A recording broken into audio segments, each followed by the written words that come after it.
Good morning to everyone, and today is lecture number 49. आज के 49 number lecture में हम नेक्स्ट टेंस लेने वाले हैं, जो आपकी इंग्लिश कॉन्वर्सेशन का टेंस नंबर 3 है। अभी तक हमने सिंपल प्रेजेंट टेंस पढ़ा है। इसके पहले के लेक्चर्स में प्रेजेंट कंटिन्यूस पढ़ा है, और आज जो हम पढ़ने वाले हैं वो हैं प्रेजेंट परफेक्ट टेंस। अब प्रेजेंट परफेक्ट होता क्या है? प्रेजेंट परफेक्ट भी एक तरह का टेंस है। इसके पहले हमने सिंपल प्रेजेंट पढ़ा था, तो उसको हम क्विक रेफरेंस में देख लेते हैं। सिंपल प्रेजेंट के अंदर ता हैं, ती हैं, ते हैं, इस तरह की पहचान हमें मिलती हैं। प्रेजेंट कंटिन्यूस के अंदर रहा है, रही है, रहे हैं, इस तरह की पहचान हमें मिली थी। और अब जो है वो है आपका प्रेजेंट परफेक्ट टेंस, जिसके अंदर प्रेजेंट मतलब है और परफेक्ट मतलब चुका, लिया, दिया, गया, आ, इस तरह से आ, या, ई, ए ऐसे शब्द होंगे, और पीछे प्रेजेंट है, इसका मतलब हूँ, हो, है, इस तरह के कुछ भी शब्द हो सकते हैं हिंदी के, तो वो प्रेजेंट परफेक्ट टेंस होता है। जैसे एक सेंटेंस में लेता हूँ, मैं आपको तीनों टेंस में डिफरेंस बताता हूँ। जैसे एक सेंटेंस है, मैं इंग्लिश बोलता हूँ, ये सिंपल प्रेजेंट है, आई स्पीक इंग्लिश। मैं इंग्लिश बोल रहा हूँ, तो ये प्रेजेंट कंटिन्यूस हो गया, आई एम स्पीकिंग इंग्लिश। अब इसको प्रेजेंट परफेक्ट में कैसे बनाएंगे? मैं इंग्लिश बोल चुका हूँ या मैंने इंग्लिश बोली है, ई है आ रहा है, देखो पीछे, तो आई हैव स्पोकन इंग्लिश। अब यहाँ पे हैव क्यों आया ये आपको बताएंगे। परफेक्ट के अंदर क्या ऑप्शंस होते हैं ये आपको बताते हैं, लेकिन उसके पहले हम डेफिनेशन पढ़ लेते हैं। डेफिनेशन के साथ उसके एग्जाम्पल्स पढ़ लेते हैं। वर्तमान काल में कोई क्रिया अभी अभी पूरी हुई है, इस बात का आप ध्यान रखेंगे। कोई भी काम अभी अभी पूरा हुआ है, उसके लिए हम सिंपल प्रेजेंट परफेक्ट टेंस का इस्तेमाल करते हैं। तो जैसा कि इसमें बताया कि प्रेजेंट टेंस यानी कि वर्तमान काल में कोई भी क्रिया या काम अभी अभी पूरी हुई है, ऐसा जब दिखाई देता है तब पूर्ण वर्तमान काल, पूर्ण मतलब परफेक्ट है, इसके पहले अपूर्ण था मतलब कंटिन्यूस था, ये पूर्ण वर्तमान काल है यानी कि परफेक्ट प्रेजेंट परफेक्ट टेंस है। जैसे एक एग्जांपल आप देखो, यहाँ पे काम अभी अभी पूरा हुआ है, मैंने आम खाया है। अब ये जो सेंटेंस है मैंने आम खाया है, इसमें जो आम खाने की जो क्रिया है वो अभी अभी पूरी हुई है। इस वाक्य में आम खाने की क्रिया वर्तमान में यानी कि अभी अभी पूरी हुई है। संभाषण मतलब कॉन्वर्सेशन में इस काल के, इस टेंस के यूज़ में गलती होती है। कई लोग इस टेंस को जब यूज़ करते हैं तो वो मिस्टेक कर देते हैं। अब वो क्या क्या मिस्टेक होती है वो आप देखिए। जैसे यहाँ पे एक एग्जाम्पल बता रहा है, शाहजहां ने ताजमहल बनवाया था या बनाया था। शाहजहां ने ताजमहल बनाया था, यह गलत है। आप इस सेंटेंस पे फोकस करना, शाहजहां ने ताजमहल बनाया था, यह गलत है। शाहजहां ने ताजमहल बनाया है, ऐसा ही योग्य है। अभी दो सेंटेंस यहाँ पे आए हैं। एक सेंटेंस में आप कह रहे हैं कि शाहजहां ने ताजमहल बनाया था, और दूसरे में कह रहे हैं शाहजहां ने ताजमहल बनाया है। तो बनाया था ये गलत सेंटेंस है और बनाया है यह करेक्ट सेंटेंस है, क्योंकि शाहजहां बेशक जिंदा नहीं है, शाहजहां जिंदा नहीं है, परंतु परंतु परंतु ताजमहल आज भी है। शाहजहां तो नहीं है, लेकिन ताजमहल आज भी है। तो इसलिए हम कहेंगे शाहजहां ने ताजमहल बनाया है। अब मैं कहूँ शाहजहां ने ताजमहल बनाया था, इसका मतलब तो शाहजहां भी नहीं है और ताजमहल भी नहीं रहा।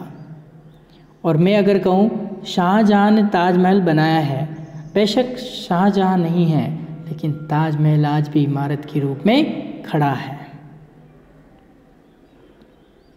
वैसे ही आपने आम खाने की क्रिया अभी पूरी की है, इसलिए मैंने आम खाया, मैंने आम खाया, ऐसा नहीं कहकर मैंने आम खाया है, ऐसा योग्य सेंटेंस आपको कहना है। मैंने आम खाया ये सिंपल पास्ट हो गया, मैंने आम खाया है ये प्रेजेंट परफेक्ट हो गया, और मैंने आम खाया था ये पास्ट परफेक्ट हो गया। कुछ भी नहीं है, लेकिन है, था और आइए का फ़र्क है, तो टेंस चेंज हो जाता है। मुझे पता है बहुत सारे बच्चों को इसमें प्रॉब्लम्स आती है, इसलिए मैंने आम खाया है ऐसा कहिए। मैंने आम खाया यह भूतकाल यानी कि पास्ट टेंस है, इसलिए इसी प्रकार हिंदी में ऐसे और भी एग्जाम्पल आपको रेडी करने हैं प्रैक्टिस के लिए।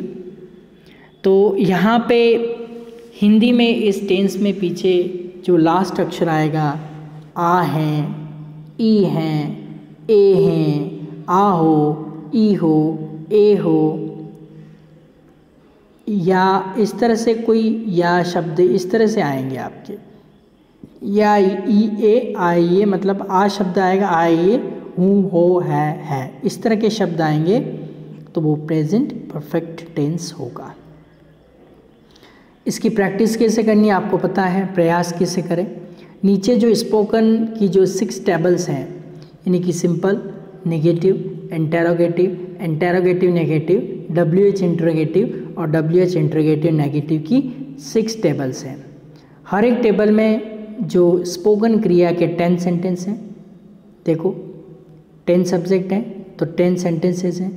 तो आपको क्या करना है, 6 तालिकाओं में, 6 टेबल में 60 सेंटेंस है। टेबल 1, 2, टेबल 1, 2, 3, 4, 5 और 6, तो एक में 10 है तो 60 सेंटेंस टोटल आपके हो गए। तो आपको क्या करना, जोर जोर से अंग्रेजी में पढ़ना है, और अनुवाद तरीके से भी आपको पढ़ाई कर सकते हैं। अनुवाद तरीका जैसे, अब इसमें आएगा क्या, इसमें 2 ऑप्शन होते हैं, हैव और हैज़, लेकिन वर्ब की थर्ड फॉर्म ही आती है। आपको पता होना चाहिए कि परफेक्ट का मतलब ही वर्ब की थर्ड फॉर्म होती है। जैसे कंटिन्यूस का मतलब क्या था, ING, तो परफेक्ट का मतलब क्या है, थर्ड फॉर्म। जितने भी कंटिन्यूस हैं उसमें ING यूज़ होता है, यानी कि हिंदी में रहा, रही, रहे निकलता है। और जितने भी परफेक्ट टेंस हैं उसमें थर्ड फॉर्म यूज़ होती है, यानी कि चुका, लिया, दिया, गया, आ, ई, ए हैं, इस तरह का सिंबल निकलेगा। तो आप ध्यान रखेंगे कि जो I, V, you, they यानी कि जो प्लूरल हैं उनके साथ आप हैव लगाएंगे, और ही, शी, इट, राम और कोई भी नेम है उसके आगे आप हैज़ लगाएंगे। हैज़ और हैव दोनों में से एक लेके और वर्ब की आपको थर्ड फॉर्म लगा देनी है। क्या करना है? वर्ब की थर्ड फॉर्म आपको लगानी है। क्लियर? ओके। तो यहाँ पे आप देखिए कि मतलब तो आपको पता ही है, आई, मैं, वी, हम, यू, तू, यू, तुम, दे, वे, ही वह लड़का, शी वह लड़की, इट वह कुत्ता, राम, और यहाँ पे नेम की जगह आप शाम ले सकते हैं। इसमें ऑप्शन है आपके सामने, हैज़ और हैव और वर्ब की थर्ड फॉर्म ही आपको लगानी है परफेक्ट में। राम बोल चुका है, लिया है, दिया है, आ है, इस तरह का सेंस, ई है, ए है, इस तरह का सेंस आएगा तो परफेक्ट टेंस आपका होगा। तो देखिए ये जो टेंस है इसकी हम पहचान यहाँ पे देखते हैं। सेंटेंस बनते कैसे एक बना के आपको बता रखा है, इस तरह के आपको सेंटेंस बनाना है। अब ये देखिए आप, आई हैव स्पोकन, मैं बोल चुका हूँ या मैंने बोला है, ऐसा भी आप बोल सकते हैं। आई हैव स्पोकन, मैंने बोला है। वी हैव स्पोकन, हमने बोला है। यू हैव स्पोकन, तूने बोला है। यू हैव स्पोकन, तुमने बोला है। दे हैव स्पोकन, उन्होंने बोला है। ही हैज़ स्पोकन, उस लड़के ने बोला है। शी हैज़ स्पोकन, उस लड़की ने बोला है। इट हैज़ स्पोकन, उस कुत्ते ने बोला है। राम हैज़ स्पोकन, राम ने बोला है। श्याम हैज़ स्पोकन, श्याम ने बोला है। तो यहाँ पे मैं क्या कर रहा हूँ, ट्रांसलेशन मेथड यूज़ कर रहा हूँ। इनिशियल लेवल पे अगर हम हैं तो हमें ट्रांसलेशन मेथड ही यूज़ करके इन सेंटेंस को बोलने की कोशिश करनी है। इसी के साथ नेगेटिव होगा तो हैव के बाद नॉट लग जाएगा और हैज़ के बाद नॉट लग जाएगा। तो कैसे प्रैक्टिस करेंगे? आई हैव नॉट स्पोकन, मैंने नहीं बोला है। वी हैव नॉट स्पोकन, हमने नहीं बोला है। यू हैव नॉट स्पोकन, तूने नहीं बोला है। यू हैव नॉट स्पोकन, तुमने नहीं बोला है। दे हैव नॉट स्पोकन, उन्होंने नहीं बोला है। ही हैज़ नॉट स्पोकन, उस लड़के ने नहीं बोला है। शी हैज़ नॉट स्पोकन, उस लड़की ने नहीं बोला है। इट हैज़ नॉट स्पोकन, उस कुत्ते ने नहीं बोला है। Ram has not spoken, Ram ने नहीं बोला है। Shyam has not spoken, Shyam ने नहीं बोला है। तो ये था आपका टाइप 2 यानी कि नोट आ जाएगा, तो हिंदी में आपको लगा देना है नहीं। उसी के साथ हैव या हैज़ को आप आगे कर देंगे तो क्या पीछे भी लगा सकते हैं और आगे भी लगा सकते हैं। इन टाइप 3 और टाइप 4 में हम क्या पीछे भी लगा सकते हैं और क्या आगे भी लगा सकते हैं। तो यहाँ पे आप देखिए क्या बनाया हुआ है। हैव आई स्पोकन, मैंने बोला है, मैंने बोला है क्या। हैव वी स्पोकन, हमने बोला है क्या। हैव यू स्पोकन, तूने बोला है क्या। हैव यू स्पोकन, तुमने बोला है क्या। हैव दे स्पोकन, उन्होंने बोला है क्या। हैज़ ही स्पोकन, उस लड़के ने बोला है क्या। हैज़ शी स्पोकन, उस लड़की ने बोला है क्या। हैज़ इट स्पोकन, उस कुत्ते ने बोला है क्या। हैज़ राम स्पोकन, राम ने बोला है क्या। हैज़ श्याम स्पोकन, श्याम ने बोला है क्या। इस तरह से आप टाइप 3 की प्रैक्टिस कर सकते हैं। अब टाइप 4 में भी हैव हैज़ आगे आ रहा है लेकिन एनटी लग गया यानी कि नहीं लाना है इसमें बीच में, और कुछ नहीं है। हैवंट आई स्पोकन, मैंने नहीं बोला है क्या। हैवंट वी स्पोकन, हमने नहीं बोला है क्या। हैवंट यू स्पोकन, तूने नहीं बोला है क्या। हैवंट यू स्पोकन, तुमने नहीं बोला है क्या। हैवंट दे स्पोकन, उन्होंने नहीं बोला है क्या। हैज़ंट सिंगुलर में क्या हो जाएगा आपका, हैज़ लग जाएगा। हैज़ंट ही स्पोकन, उस लड़के ने नहीं बोला है क्या। हैज़ंट शी स्पोकन, उस लड़की ने नहीं बोला है क्या। हैज़ंट राम स्पोकन, राम ने नहीं बोला है क्या। हैज़ंट श्याम स्पोकन, श्याम ने नहीं बोला है क्या। फिर जो फिफ्थ कैटेगरी है आपकी, उसमें क्या को आपको बीच में लाना क्योंकि वॉट लग रहा है।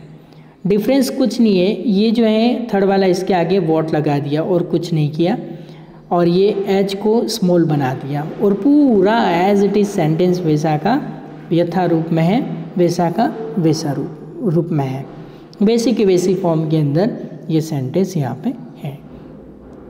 देखो कैसे प्रैक्टिस होगी अब इसकी, देखिए वॉट हैव आई स्पोकन, मैंने क्या बोला है, क्या शब्द बीच में आएगा तो वॉट आगे आ जाएगा, पहले क्या पीछे आ रहा था तो हेल्पर को आगे कर दिया था। Okay, what have I spoken, मैंने क्या बोला है। वॉट हैव वी स्पोकन, हमने क्या बोला है। वॉट हैव यू स्पोकन, तूने क्या बोला है। वॉट हैव यू स्पोकन, तुमने क्या बोला है। वॉट हैव दे स्पोकन, उन्होंने क्या बोला है। वॉट हैज़ ही स्पोकन, उस लड़के ने क्या बोला है। वॉट हैज़ शी स्पोकन, उस लड़की ने क्या बोला है। वॉट हैज़ इट स्पोकन, उस कुत्ते ने क्या बोला है। What has Ram spoken, Ram ने क्या बोला है। What has Shyam spoken, Shyam ने क्या बोला है। इसके बाद क्या में नहीं जुड़ जाए, यानी कि जो टेबल थी इसमें हैवंट हैज़ंट है ही है, लेकिन यहाँ पे नोट खुल के लगा रहे हैं, तो आपको पता है जब पूरा नोट लगाया जाता है 3 सब्जेक्ट के बाद लगाना है, और इस मेन वर्ब के पहले आपको नोट लगाना होता है। क्लियर। तो अब देखो हे वैसा का वैसा ही, केवल वॉट आगे लगा दिया, तो क्या सेंटेंस बनेगा। What have I not spoken, मैंने क्या नहीं बोला है। What have we not spoken, हमने क्या नहीं बोला है। What have you not spoken, तूने क्या नहीं बोला है। What have you not spoken, तुमने क्या नहीं बोला है। What have they not spoken, उन्होंने क्या बोला है। What has he not spoken, उस लड़के ने क्या नहीं बोला है। What has she not spoken, उस लड़की ने क्या नहीं बोला है। What has it not spoken, उस कुत्ते ने क्या नहीं बोला है। What has Ram not spoken, Ram ने क्या नहीं बोला है। What has Shyam not spoken, Shyam ने क्या नहीं बोला है। तो इस तरह से मैंने यहाँ पे 60 सेंटेंस तो हिंदी के बनाए और 60 उनके वापस इंग्लिश बनाए, यानी कि 120 सेंटेंस अलोंग विथ हिंदी यहाँ पे बनाए हैं। तो आप पहले ऐसे ट्रांसलेशन मेथड से प्रैक्टिस करेंगे, जब आप इसमें परफेक्ट हो जाए तो फिर आप डायरेक्ट मेथड से कैसे प्रैक्टिस कर सकते हैं ये मैं आपको बताता हूँ। तो डायरेक्ट मेथड से हम यहाँ पे प्रैक्टिस करेंगे, ओनली इंग्लिश ही हम बोलेंगे, हिंदी नहीं बोलेंगे। देखिए, I have spoken, we have spoken, you have spoken, you have spoken, they have spoken, he has spoken, she has spoken, it has spoken, Ram has spoken, Sham has spoken. I have not spoken, we have not spoken, you have not spoken, you have not spoken, they have not spoken, he has not spoken, she has not spoken, it has not spoken, Ram has not spoken, Sham has not spoken. Have I spoken, have we spoken, have you spoken, have you spoken, have they spoken, has he spoken, has she spoken, has it spoken, has Ram spoken, has Sham spoken. Haven't I spoken, haven't we spoken, haven't you spoken, haven't you spoken, haven't they spoken, hasn't he spoken, hasn't she spoken, hasn't it spoken, hasn't Ram spoken, hasn't Sham spoken. What have I spoken, what have we spoken, what have you spoken, what have you spoken, what have they spoken, what has he spoken, what has she spoken, what has it spoken, what has Ram spoken, what has Sham spoken. What have I not spoken, what have we not spoken, what have you not spoken, what have you not spoken, what have they not spoken, what has he not spoken, what has she not spoken, what has it not spoken, what has Ram not spoken, what has Sham not spoken. तो इस तरह से आपको क्या करना है, इन sentences की practice आपको करनी है। तो आज के लेक्चर में आपको यही करना है। तो देखो बताया हुआ है कि आपको 50 वर्ब्स लेनी है। इसमें क्या करना है, कम से कम आपको 50 वर्ब्स लेनी है। 50 वर्ब्स लेके प्रैक्टिस करके, और आपको जो ऑडियो हैं वो एज अ होमवर्क आपको स्कूल के व्हाट्सएप नंबर पे आपको सेंड करना है। तो आप 50 वर्ब्स लेंगे और 50 वर्ब्स लेके करीबन आप देखो, आप एक वर्ब में 60 सेंटेंस बना रहे हो, तो 50 वर्ब्स आप लेंगे तो आप 3000 यहाँ पे आप सेंटेंस बनाएंगे। तो प्रेजेंट परफेक्ट के आपको 3000 सेंटेंस, इतने की नहीं, एक दो वर्ब की आप प्रैक्टिस मुझे, एक वर्ब की कम से 2 वर्ब की, 1 से 2 वर्ब की प्रैक्टिस मुझे भेज दीजिएगा और बाकी आपको घर पे प्रैक्टिस करनी है। हाँ, आप करीबन 120 सेंटेंस मुझे भेज सकते हैं। बाकी 3000 सेंटेंस आपको पूरी ईमानदारी के साथ प्रैक्टिस करनी है, क्योंकि आपको पता है जब ईमानदारी से आप मेहनत नहीं करेंगे तो रिज़ल्ट भी आपको आधा ही मिलेगा, इम्प्रूवमेंट भी आधा ही आएगा। तो मैं फिर से नहीं चाहता कि आप आधा इम्प्रूवमेंट करें और आधा ही कॉन्फिडेंस लेके आएँ। तो आज आपको कम से कम 50 वर्ब्स लेके 3000 सेंटेंस, आप चाहे तो केवल इंग्लिश में प्रैक्टिस कीजिए डायरेक्ट मेथड से, और चाहे तो आप ट्रांसलेशन मेथड भी यूज़ कर सकते हैं। आपकी कन्वीनियंस के हिसाब से, सुविधा के हिसाब से आप देख सकते हैं जैसा कि आपको उचित लगे। तो आज के लिए इतना ही। ये लेक्चर नंबर जो था ये आपका फिनिश हो गया है। फिर मिलते हैं नेक्स्ट लेक्चर में। Till then, good bye, all the best, keep practising this sentences. All the best. Thank you.